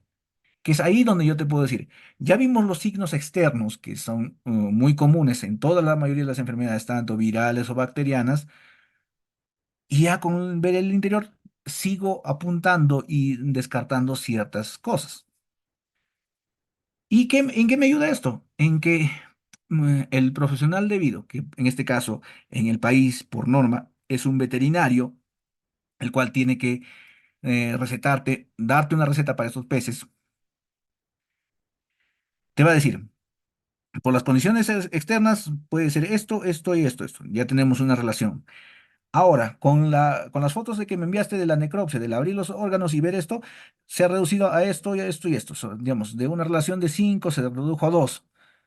Y ahora, con un estudio que podríamos hacerlo in situ, que es una tinción de Gram, podríamos decir un poquito más, ya. Entonces son cualquiera de esta, es lo más probable que sea esta, pero no la descartas completamente la otra opción, hasta que tú hagas un estudio más eh, detallado. Pero a las finales, a la larga, y por las condiciones del país, porque si tú vas al Sanipes, a la página donde están registrados los fármacos reconocidos en el país, o sea, los que se puede vender, solamente vas a encontrar dos. Tal vez haya ya hay un tercero, que sería bueno, ¿no? O sea, me refiero a este es este es el producto, tenemos dos productos. No que sea otro producto más, pero que sea el mismo principio activo. No quiero decir nombres porque es complicado, porque después van a estar yendo a buscar el fármaco de amplio espectro, que son todos los que se utilizan para este fin. Pero el problema es en que a veces uno da una dosis o muy baja o muy alta. O sea, es como cuando nosotros nos automedicamos. Si el médico me recetó, ni siquiera el médico, en la farmacia me recomendaron tomar una pastilla, debe ser mejor dos. O a lo contrario, ¿no? Ya me siento bien y lo dejo. No, es que por eso obedece al mismo principio, a tener una receta y que te haga efecto. Y que pese a que ya está haciendo efecto, lo sigas suministrando, lo sigas dando para que se elimine toda esa carga. En este caso, para las infecciones bacterianas se dan fármacos. Para las infecciones virales no hay fármaco que sirva, eso nos ha dejado bien claro el COVID, sino se tiene que ser ya vacunación previa. También para las bacterias hay vacunas, por supuesto que hay vacunas, pero eso ya obedece más a un estudio de largo tiempo de presencia de patógenos en el área de cultivo. No es que el Sanipes haga estas inspecciones y te pida estos requisitos por molestarte. No, esto no es para ayudarte a determinar la enfermedad, sino que qué enfermedades existe en un área de cultivo y ir viendo cómo se van tratando. Ahora, yo soy partícipe de la bioseguridad frente al tratamiento farmacológico. Prefiero tener menos cantidad de peces para que vivan a gusto y se desarrollen bien y no tener problemas de patología posteriores. Ahora, eh, no descartemos los demás problemas, ¿no? O sea, hablamos un poquito de patología en caso de bacterias, virus, y ¿dónde dejamos a los parásitos? O sea, que pueden hacer también problemas, ¿no? O sea, por ejemplo, eh, en Chile, que tiene una industria acuícola muy importante en el continente a nivel global ya, han tenido N problemas de patologías, N presencias, presencia bacteriana y afección bacteriana, presencia de virus y todo el trabajo que se dio para eso, y también de parásitos, que ahora creo, a la par de las otras dos, también afecciones que dan mucho problema. Si estaríamos hablando de salmón, les hablaría de eso, pero los parásitos se encuentran en el medio ambiente. Pero, ¿qué es lo que pasa? Es la cantidad de peces también que los dispara, como igual las bacterias. A mayor cantidad de ejemplares, el contagio es mayor. Por eso el de la cuarentena es algo muy vívido que también lo van a ver en el manejo de las enfermedades. ¿Prefiero invertir en bioseguridad? Sí, en proteger que no ingresen patógenos, porque si ingresan es bien complicado y costoso el tratamiento. Por ende, debo saber que yo mismo puedo llevar la enfermedad de un estanque a otro, de una jaula a otra. ¿Por qué? Porque utilizo el mismo balde de alimento para todos, que utilizo la misma red para manejarlos y demás. Y hay otras cositas también que podemos hacer, ¿no? No solamente llegar al punto de lanzar un bombazo químico y hacer ese tratamiento. Es evitar que lleguemos a ese punto. O sea, si yo tengo un pez débil, no va a poder combatir enfermedades. Si ese pez débil lo mantengo ahí, es preferible sacarlo, evitar que sea el foco de infección y que dispare una enfermedad. Debo evitar que entrar y que puedan ingresar patógenos por animales tanto domésticos como de vida silvestre. De preferencia, evitar que las mascotas puedan ir hasta el mismo estanque, evitar que la fauna esté presente en el área de cultivo o que tengan contacto directo, ¿no? O sea, las gaviotas usualmente se paran en las jaulas. Eso yo no lo puedo evitar. Bueno, aunque sí hay formas, ¿no? Poner un espantapájaros podría ser la forma de un halcón o un aparato que genere ruidos que son incómodos, pero N cosas que pueden pasar para que evitar esa interacción que un animal doméstico o un animal salvaje silvestre lleve un patógeno de un punto a otro punto. Hay muchas cosas que se pueden hacer, pero a ver, como ven, no es un asunto fácil, ¿no? O sea, tiene su complicación, tiene mucho detalle, tiene las cosas, pero se logra hacer. Y la trucha, ¿cuál es el punto neurálgico que les dije? Que este es su negocio, venderla. Y volvemos al punto de la confianza. Recomendación personal. Ojo, al que le tienes que tener mucho más confianza, ojo, el trabajo que representa el cultivo, el cuidado que has debido tener para tener una trucha para vender, es a quien se lo vendes. Específicamente, ya no en la parte técnica, sino en la parte financiera. Usualmente los acopiadores, hay personas que están acostumbradas a decirte, ¿sabes qué? Estamos haciendo negocios ya buen tiempo. ¿Por qué no me lo das a debe? Bueno, uno dice, pues, idea, ¿no? Sí, ya estamos haciendo, nunca me has fallado, hemos hecho esto, y bueno, ya, pues te lo doy así. Y eso es en cualquier negocio. El dar a consignación sin ninguna garantía es mal negocio. ¿Por qué? Porque a las finales el fruto de tu labor tiene que ser recompensado por el valor que genera eso en el mercado, ¿no?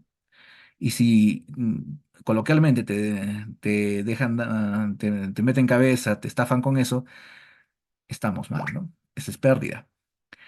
Ahora, ya también es em, irresponsable, ya que lo amarramos con de la terapéutica, del uso de fármacos para alguna infección.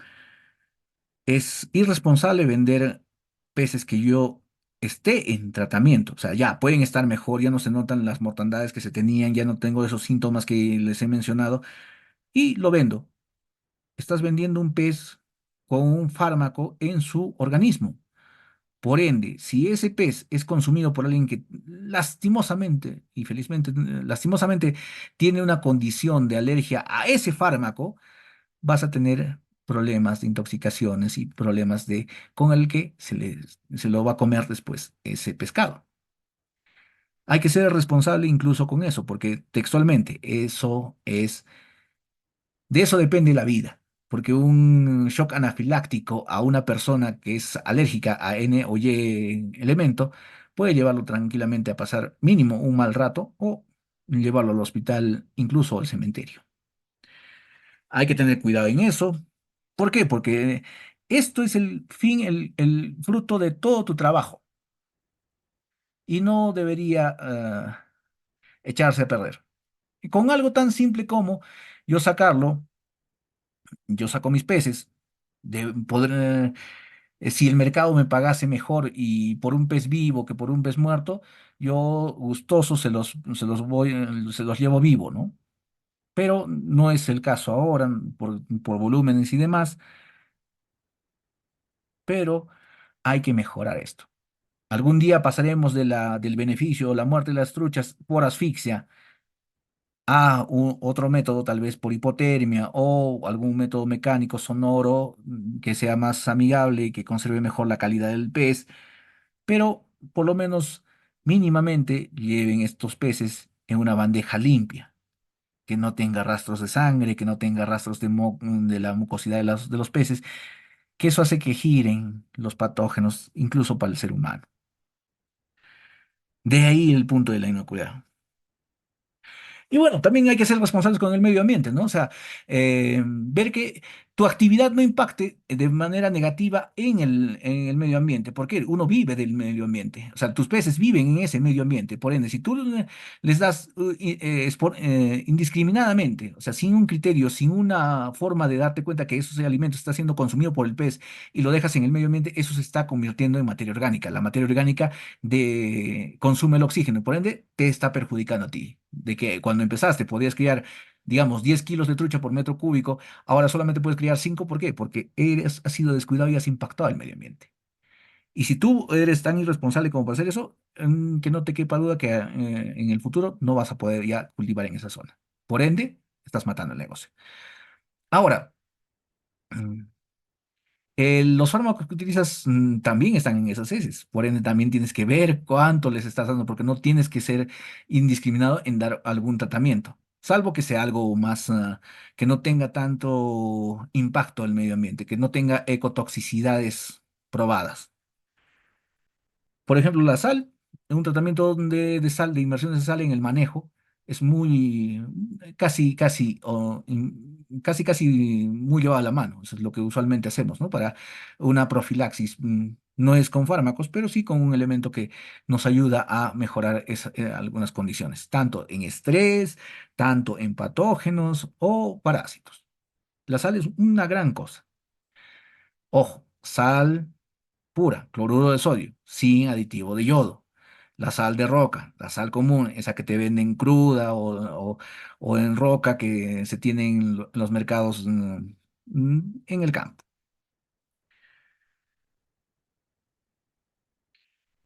Ahora, esto tal vez, hemos utilizado esto en la parte cronológica, pero en la parte financiera, el estudio de dónde lo vas a vender es muy importante. ¿A qué me refiero? No es lo mismo vender 20 kilos en el mercado de tu centro poblado, de tu distrito, de tu provincia, a vender 10 toneladas semanales a un supermercado. El precio es otro, las tratativas son otras, los modos de pago también son otros, y todo eso tiene que ver a dónde va el mercado, qué te exige el mercado. Por ejemplo, en el Cusco, antes te pedían 5 por kilo, 200 gramos de cada pez. En total, una truchita en plato no pesaría más de cuánto. 200 por un 40% bueno, ya 20% de merma, solamente en vísceras, 100, 160 gramos por trucha en el plato. Y aparte todavía te lo pedían que tenga branquias y tenga riñón, para que sea confiada, que tenga el cliente la confianza de que es fresco. Y ojo, así te lo pedían. Hasta que se dieron cuenta que el riñón que dejaban ahí hacía que se deteriore más rápido. ¿Por qué? Porque es una parte también de un órgano filtrador que también tiene otra carga bacteriana, que tiene otra carga enzimática también y degrada más esa parte. Ahora, en el mercado de Puno todo era 4 por kilo. O sea, 250 gramos, una trucha de 290, 200 gramos en el plato. Pero eso fue cambiando. ¿Por qué? Porque también los costumbres de consumo se mantienen, algunas y otras aparecen también en el contexto, que es Las truchas de kilo, ¿para qué? Porque esos no van para fritura, esos van para otras preparaciones, ceviche um, o el timpo, el caldo el caldo de trucha. Y necesitan ya, ellos no, los que usan eso no quieren ejemplares de menos de un kilo. Si puedes más, mejor. Ya sabes para qué va a ser. Si quieres ejemplares de mayor tamaño y de mayor gramaje, también es otro el precio y es otro el mercado que lo pide, ¿no? O sea, mientras más grande, también entra otro proceso que es el fileteo y es lo que ves en los supermercados, o sea, filete de trucha. Esos ejemplares son y se manejan con otros precios. ¿Por qué? Porque tiene que tener una maquila, un proceso y todo lo que se requiere para ese proceso pesquero de transformación. Es N cosas lo que denota el mercado. Por ejemplo, no es el mismo precio en Puno, que yo, por ejemplo, yo puedo bajar, puedo ir a cualquier mercado y puedo encontrar hoy día, por ejemplo, que es sábado y ya las horas ya avanzan, ya estamos terminando el mercado, incluso hasta lo rematan. Con decirle que yo puedo encontrar hoy día tranquilamente a 12 3 12 o hasta incluso 11 soles, tal vez la trucha, que es casi, casi, casi costo. O sea, costo de producción, ni siquiera nada de ganancia. Pero es distinto que a lo que yo voy en Cajamarca, voy al mercado y encuentro, dependiendo del mercado que vaya, entre 16 a 18 soles el kilo. Es el mismo kilo de trucha, solamente que por la valoración que tienen otro costo. En puro, ¿por qué llegamos a ese punto? Porque es la saturación del mercado. Tenemos una buena producción y que esporádicamente llega, o sea, la parte menor llega al mercado local, ya ha tenido una ganancia en la mañana con otro precio y para liquidarlo, porque si no lo liquidas también es pérdida, lo venden a otro precio. Pero todo obedece a muchos factores: análisis de los riesgos, gestión de comunicación de los riesgos y demás.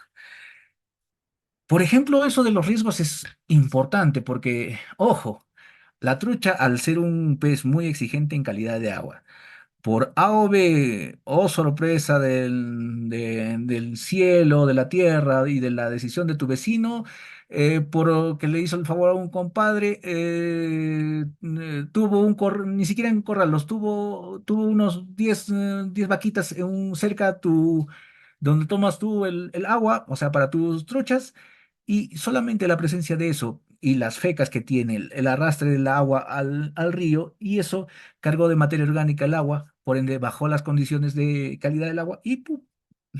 Te produjo problemas de mortandad. No fue un parásito, no fue una bacteria, no fue un virus, fue el incremento de materia orgánica en el agua que tú tomabas que te mató un buen número de truchas. Otro caso que todavía es más complicado. Se le ocurrió a tu vecino ya no lavar su ropa con jabón, sino con detergente y se puso a lavar muy cerca de tu toma de agua, ese detergente con el fósforo que tiene, ¡pum! Mató más truchas también. Hay N cosas que pasan en los riesgos. Por ende, siempre hay que tratar de ver y explicarnos por qué fallaron unas cosas. O lo que usualmente pasa, ¿no? O sea, te llevas mal con tus vecinos, tiene cierta bronca, o no lleva bien tu presencia ahí y ¡pum! Dejó caer así, digamos ya, vamos a ser bien, bien malos. Y se fue al mercado, buscó barbasco, lo vertió en el agua y ¡pum! Murieron todas tus truchas. Hay cosas que pasan y pasan. Bueno, la bioseguridad que se tiene que tener, la distribución de las áreas, la limpieza que se tiene, la codificación de todo lo que tenemos para la posterior disposición de los mismos desechos de cultivo. Porque, por ejemplo, ¿qué haces con algo que ya se venció? Puede ser muchas cosas, puede ser alimento, pueden ser fármacos, puede ser un detergente, puede ser N cosas. Y si lo dejas así al campo o a la vida libre, estás contaminando. Y esa contaminación puede a la larga llegar a tu cultivo y tú mismo te hiciste ese daño. Con esto, ya estamos por terminar. Todo tiene que ser cuantificado, todo tiene que ser contado, todo tiene que ser llevado como registros. El registro, ¿en qué me ayuda? ¿En qué me ayuda saber qué día llegó, qué día llegaron y en qué descripción de contexto ambiental llegaron los peces? Me ayuda a saber si hay algunas acepciones que puedo tener en consideración, como por ejemplo, estaba nublado, estaba soleado, porque si está soleado, ojo, señores, tenemos que tener cuidado en eso, porque si es un alevín que está viniendo de un área cubierta, mínimamente tiene que llegar a otra área cubierta. ¿Qué me refiero? Que el sol tranquilamente los puede seguir, dejar ciegos y un pez ciego no come, no crece y por ende pérdida. Debemos llevar registros de cómo están comiendo, si están comiendo o no. No es ir, agarrar el plato y botarle todo el alimento al estanque o a la jaula. No, tenemos que darle el tiempo para que los peces capten el alimento, distribuir lo más dispersado el alimento, o sea, disperso en toda la jaula, en todo el estanque, para que todos puedan tener la oportunidad de comer. Debemos tener registros de la temperatura, del oxígeno, de la mortandad y en esa mortandad también una descripción de qué es lo probable que ves, o sea, describir. Veo al pez con la boca abierta, ningún otro síntoma más que, o sea, ningún otro signo más que ese. Al abrir al pez y ver los órganos internos, se presenta tal cosa. Es muy, es una labor ardua, pero esa labor ardua a la larga te brinda resultados adecuados. A ver, número de identificación del estanque y o jaula, área del estanque, fecha de siembra, cantidad de levinos sembrados, fuente de las ovas embrionadas o levinos, en el caso de los estanques, hay que desinfectarlos antes de que ingresen nuevos elementos, hay que limpiar físicamente el estanque y dejarlo limpio. En el caso de las jaulas, siempre tener una bolsa limpia y bien desinfectada. En este caso, sería bueno un detergente, pero un buen tiempo a la irradiación solar que tenemos a nuestras alturas es también adecuado. ¿Por qué? Porque no vamos a tener animales en demasía, ¿no? Uso de antibióticos y drogas, en la medida posible, hay que evitar eso. Fabricación, fabricante número 2 de la calidad del alimento para ver dónde estuvo el problema, ¿no? El punto de la trazabilidad y demás. Fechas de cosecha, cantidad de cosecha, plan de procesamiento con comprador. Y bueno, lo más importante, todo lo que estás cuantificando, ¿cuánto te cuesta? O sea, porque la Levin que se muere ya es un costo que ha perdido. Y no es solamente esos 50 o 40 céntimos que te costó al inicio, sino que todo el alimento que ha tenido hasta ese punto que ha muerto ya es pérdida. O sea, por ende, 50 céntimos más que haya comido, digamos, unos 100 gramos, que el kilo esté entre unos digamos, 7 soles, 8 soles, ya vamos viendo que ahí hay 80 céntimos más, entonces son un sol y tantos, y ahí vamos haciendo las cuentas para ver si estamos ganando o estamos perdiendo. Simple. Y a la vez complicado y complejo. Conclusiones, hay que tener esto, buenas prácticas en el cultivo, hacer un manejo. Bueno, lo he dejado un poquito de lado el punto del manejo porque es para la última parte. ¿A qué me refiero con manejo? O sea, no es que yo agarro los alevines, los pongo en un estanque o en una jaula y voy cada vez y les doy de comer y comer y ahí estoy haciéndolo bien. No, debemos saber cuánto de esos peces siguen vivos, por eso el registro de las mortandades, y no es solamente la mortandad que tú puedes ver flotando en el estanque o ves flotando en la jaula, sino lo que ya se fue al fondo, lo que está en el fondo del estanque se puede ver por la profundidad, pero en la bolsa tienes que ir viendo esos al sacarlo. Periódicamente, ya hay una periodicidad que tú decidas, puede ser mensual, puede ser bimensual, hacer un manejo un poco más fuerte, que es el inventario, que es el peso y medida, puede ser de una muestra o de toda la población que tienes en tus jaulas, y en ese peso y medida, ver que ya los grandes vayan con los grandes y los chiquitos vayan con los chiquitos. ¿Para qué? Para que no haya competencias y el grande deje comer al chiquito. Después, todo eso genera estrés. Hay que hacerlo de una forma adecuada, o sea, dejarlos en ayunas para que yo pueda hacer esto y a la par, a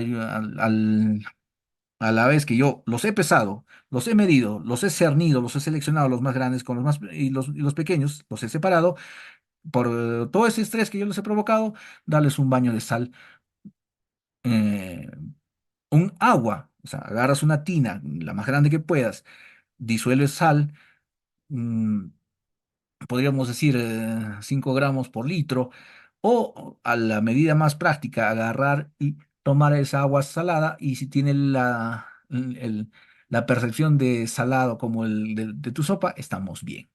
O lo que tú percibas soportable, porque si exageras de eso, del gusto, de lo que uno se alimenta, también podríamos hacer un problema.